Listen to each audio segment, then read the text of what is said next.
አንዳንዴ እኮ ዝም ማለት እኮ በጣም ጥሩ ነው ያስከብራል በነገር ሬሳ የሚፈራው ዝም ስለሚል ነው ይባላል ስለማይናገር ምላስ አጥንት የለውም ግን አጥንት ይሰብራል ይባላል ሰዎች በቃላት ይሰበራሉ የማይረሱት ንግግር በጋብቻም ጥሩ ተናግሮ ሴቷን ማሳመን የቻለ ሰው ነው ወደ ጋብቻ መግባት የሚችል ለህፃናት ለምን ደሞ ሲሆን በልጅነት የተነገራቸውን ቃል ይዘው ትልቅ ደረጃ ይደርሳሉ ስሜታዊ በሆነ ሰዓት መናገር የለብን በተናደድን ሰዓትም በተደሰትንም ሰዓት ሰው በተደሰተ ሰዓት የሚገባውን ቃል አይፈጽም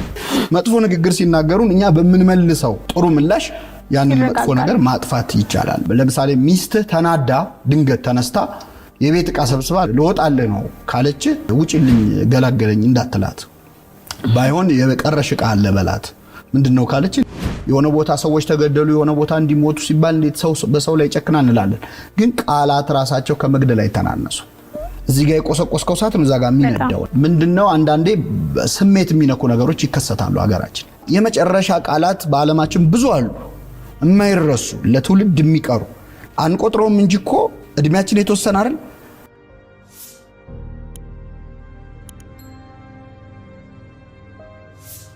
እንግዲህ ያው እኔ ሃይማኖት ሰው ስለሆንኩ ከዛ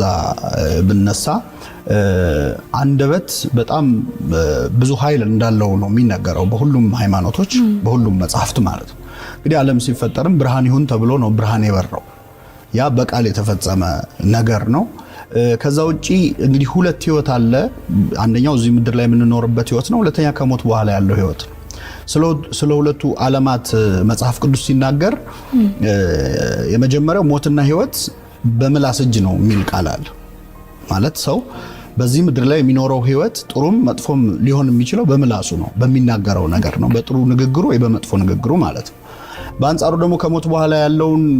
ሲገልጽ ከቃል የተነሳ ትጸድቃለህ ከቃል የተነሳ ትኮነናለህ ይላል ስለዚህ ቃል ይሄንን ያህል እጅግ በጣም